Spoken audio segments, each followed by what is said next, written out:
And then one day, my husband said to me, "Tracy, how much money do we actually have in that vault of ours?" I laughed and said, $75,000 maybe in total now. When I got home the next afternoon, a signed divorce paper lay on the living table and all my husband as well. Vault vanished too. My name is Polly. I'm a 58-year-old working housewife. I still work hard at my job. You see, my hobby is saving money. When I was a child, my mother opened a savings account for me. She told me that depositing money in the bank made the numbers in my passbook grow, and I found that very enjoyable. I started depositing a little bit at a time, starting with just $1, and enjoyed watching it grow. So when my savings grew by a few cents in interest each year, it was a delightful surprise to my young self. Being fond of money and how it works, I worked as a financial planner and gave advice on asset management. One day, a friend from college told me that an old childhood friend was in serious trouble due to debt. Could you give him some advice? My friend asked. So I decided to meet with him. This old friend was a handsome man with a refreshing smile. My friend explained that despite his looks, he loved gambling and was struggling to make ends meet. "I thought you, Polly, might have some good advice," my friend said. His name was Mark.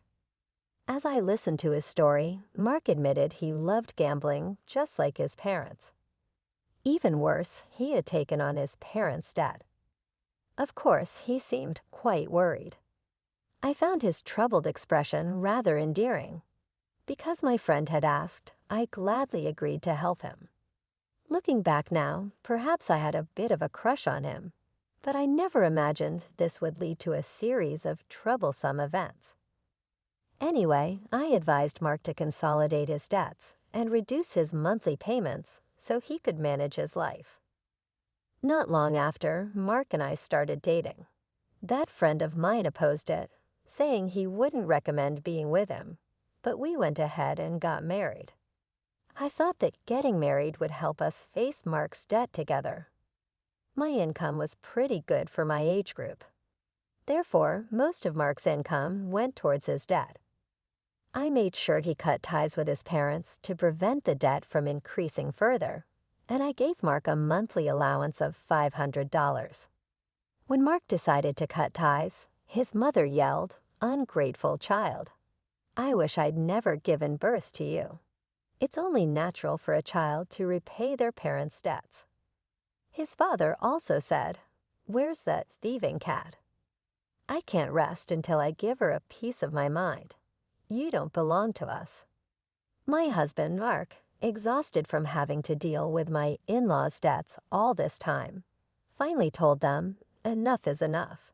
I'm not your ATM. I'm trying my best here." He came back to me, finally feeling relieved to be free from my in-laws, who constantly brought up their debts. Soon after, we had a son. Our son, Kevin, is handsome, just like Mark. He's my pride and joy. Kevin seemed to pick up on his father's lack of discipline and indecisiveness.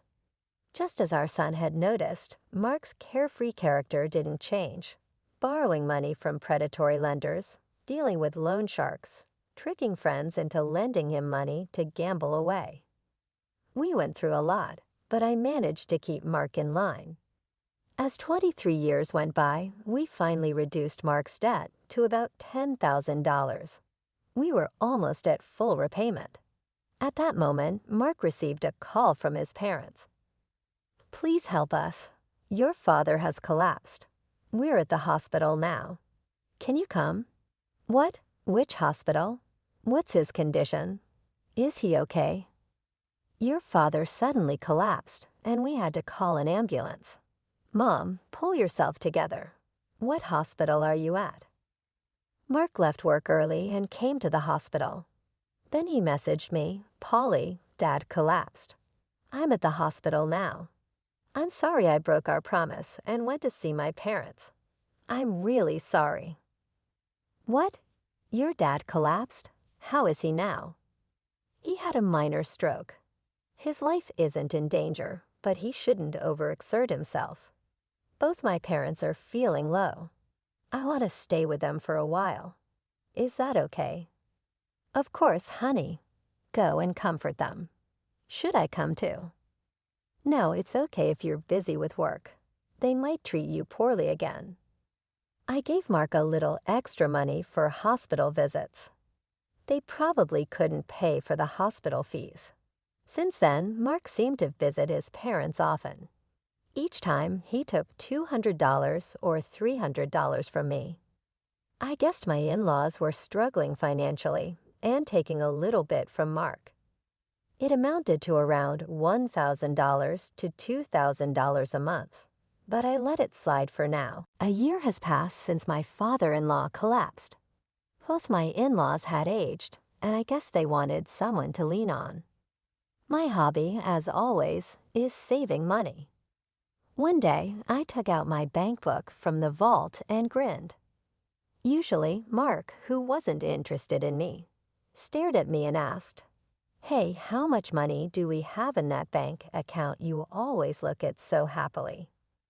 "It's about $500,000 now," I answered casually. But the next morning, I filled out a divorce form. What was left in the living room was the form, and both Mark and the safe were gone.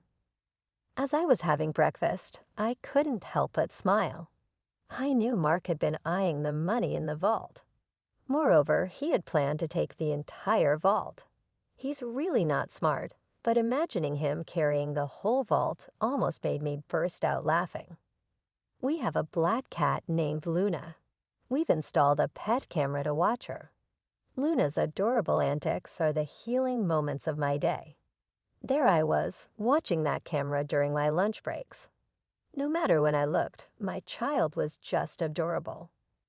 One day, as I switched on the camera, there they were, in our living room on a weekday, my in-laws and my husband, Mark. They were having an unbelievable conversation. "Oh, you're living in such a nice house, Mark. Let's have a good salary. Makes your mother so proud," they said, flattering my husband. "Indeed I am proud," responded Mark's father. "You know, I make a pretty decent salary myself, but Polly takes all of it." "So I only get an allowance of $500 a month," Mark said. "Oh, are you poor? You've been working so hard." "Your mother understands," they consoled. "I can't believe she takes all your salary and only gives you $500 a month. That's outrageous. You should be getting more. Why are you obeying such a tyrant like Polly? You could be living much better on your own." They continued, "You're our pride, Mark. You could have saved hundreds of thousands by now, but she's just exploiting you. You poor thing." As my mother-in-law began to sob, Mark agreed, "Yeah, I've been thinking the same thing. You guys are right." What is he talking about? He seemed to have completely forgotten that I had been working hard to pay off his debt. I wondered what was going on inside their heads. Moreover, in the past, he was burdened with debt from his parents and had to give them cash every month, making it difficult for him to get by. You know, she has a bank book with tons of savings, stashing it all. "It's not fair that I only get $500, Mark complained. The moment he said that, my in-laws' eyes lit up. They exchanged glances. "So how much is in the bank book?" They leaned in eagerly, awaiting his answer.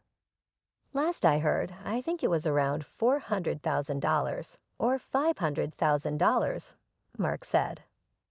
"Mark, isn't that money rightfully yours?" they asked. "It might not match the effort you've put in, but isn't it money you should be receiving?" "Yeah, I guess you're right." "I'm starting to think the same thing," Mark conceded. Despite his good looks, Mark is indecisive and easily influenced by others. I used to find this indecisiveness endearing and devoted myself to him wholeheartedly. We've managed to reduce his nearly $200,000 debt down to $10,000. Yet it looks like he's being manipulated by his parents again, and they're about to touch my precious savings. Seeing this scene was so pathetic. I was at my desk at work, tears streaming down my face as I held my phone. I had been putting aside my living expenses from Art, using his income mostly to pay off the debt. On top of that, I was providing him with an allowance of $500 out of my own pocket. Despite explaining this to Mark, it seems he's completely forgotten what these past 23 years have been for. I felt so sad and pitiful. My heart ached as if I was drowning in my own tears. It felt like I was disappearing on the verge of breaking. But I made sure to record the conversation and send the data to my son. That day, I left work early due to sickness. I went to my usual bar and drank heavily, spilling out everything to the bartender. In such a state, the bartender comforted me gently. He casually said, "Why do you grieve for such a person? You did nothing wrong. There's no need to live for them. Live for yourself." At that moment, all my intoxication and love for my husband faded. "Thank you, sir. Next time we'll share a pleasant drink," I said. I went back home after I said that to the bartender.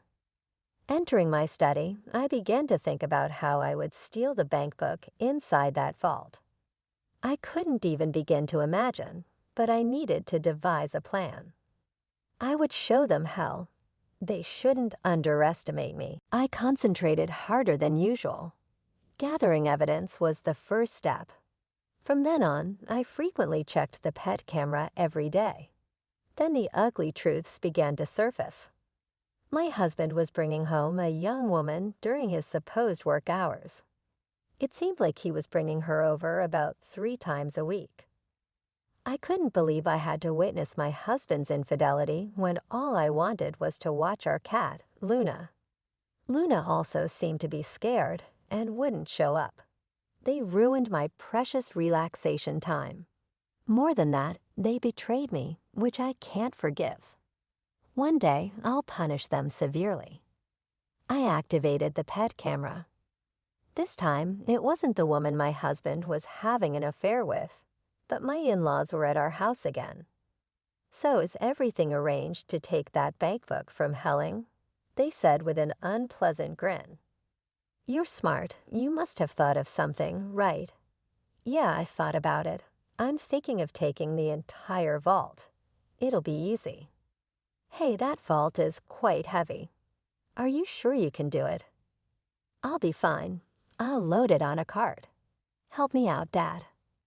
"All right, I'll assist you anytime." The safe weighed about 120 pounds. As I suspected, my husband Mark was good-looking, but not very smart. I pledged in my heart once again to drag these people down to the depths of hell. If we have that money from that bank book, we can go to the casino as a family. We can live as a family of 3 again. That's right, let's live happily with the money from that bank book, right, Mark? "Yeah, but I do feel a little bad about Polly. She was saving up so happily. Working hard and saving money that we take. You can't be so weak. We're doing this for your happiness, remember?" "Right, I'll be happy. Besides, you found a new wife, haven't you? Quickly divorce that woman. I have to divorce for her sake as well. I'll leave the divorce papers here then." "That's right. We're waiting for the money from that bank book and the new wife, so I'm going to be divorced." Well, I guess that makes sense. I found myself strangely accepting. But just how down bad are these people for some money? I was sipping coffee at my office desk, recording the scene on my phone screen. I wasn't even upset or sad anymore. If they had such intentions, so did I. I was going to show them all hell. I was fired up. And then the day finally came. "Hey, how much money is in that passbook? You always seem so happy when you're looking at it." "Right now, there's about $500,000 in there." The next day, when I got home, there was a signed divorce paper in the living room, and both my husband and the vault were gone. I had a smirk on my face while having breakfast. I acted quickly. Afterwards, I immediately filed the divorce papers and contacted my son.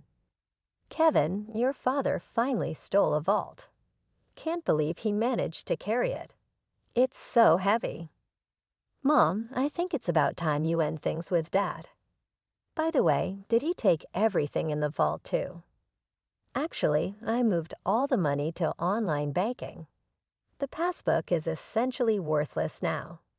The most valuable thing might have been the safe itself since it was so heavy. Oh, by the way, I've already filed the divorce papers. Now I'm thinking about filing a police report. What do you think? If you should file a police report, it would be best to hire a lawyer. Oh, right, a lawyer. I already had a private investigator on it, but hadn't thought about a lawyer. Thanks. I'm cutting ties with that too. Kevin seemed exasperated as Kevin suggested I reached out to a lawyer through my private investigative contact. I handed over the recording from my pet camera to the police and the lawyer and waited. After a while, I received a call from my ex-husband. He sounded quite frantic. What the hell? The passbook is empty. What happened to the $500,000? You tricked me. That was my money. Where is it? Tell me now, or I'm going back to the house and abandoning your cat, Luna. You just committed theft and now you're threatening me. From now on, communicate through my lawyer, I said and blocked his number.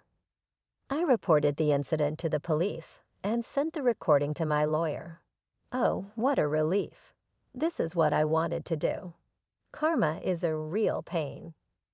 I got a call from the police shortly after. We have caught the thief. However, the vault was damaged. It appears he forced it open. The things inside it were burned. My ex-husband and his parents learned that the passbook balance was zero and apparently set the things inside the vault on fire. Even though it was his first offense, my ex-husband spent a few days in police custody. His parents were released with a stern warning. My ex-husband broke into the house he used to live in after he was released. Hey, open up. I've come back. I'm sorry, it was just a small prank. Let me in. Let's talk. You haven't filed the divorce papers yet, have we? We're still married, right? Don't make a scene in front of the house. This is no longer your house. I've already filed the divorce papers. We are strangers now. Leave now or I'll call the police. You jerk, this is my house. Open up, open up. I called the police when he started causing a scene. 10 minutes later, he was taken away by the police again. I then called my lawyer, explained what happened, and had him start the process of getting a restraining order. Afterwards, I asked my lawyer to sue for emotional distress due to infidelity. The lawyer said we might not get much money from his broke family, but none of that really matters. I'm definitely going to demand alimony. It seems the reason he broke into our house was because he was discarded by his mistress and apparently wanted to get back with me. His mistress promptly transferred $10,000 in alimony and seemed to have fled. It seems they split after the vault incident. When the money runs out, so does the love. I'm sure he was enticed by my $500,000. My underpaid ex-husband, who still has $10,000 in debt, and his gambling-addicted parents seem to be struggling with daily life. He appeared to be living in an old single-room apartment without a bath, constantly quarreling among the three of them. This information came from my lawyer.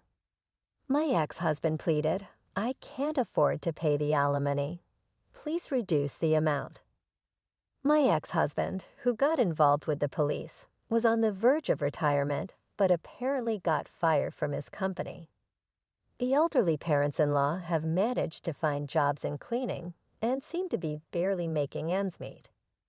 My ex-husband is now working 3 part-time jobs, but these 3 are gambling addicts, so no matter how much money they have, it disappears. there's no helping them. I had my lawyer tell them no reduction and to stay away from me. If you're really sorry, show it with money. If he had stayed with me, he had planned to end the remaining $10,000 debt by the time he retired. But he fell for the sweet talk of his gambling-addicted parents-in-law in the end. How foolish. This $500,000 is an accumulation of my savings that I have started building from a very young age. I find it enjoyable to save, and there's just something fun about updating the bank book. So I think I'll start a new bank book. Right now, I'm living a relaxed life with my black cat, Luna. My son visits occasionally and tells me about his girlfriend. This time, I'm going to spend time for myself. I need to buy a new vault, one that's so big that a person can't carry it. Right, Luna, I am the happiest I've ever been.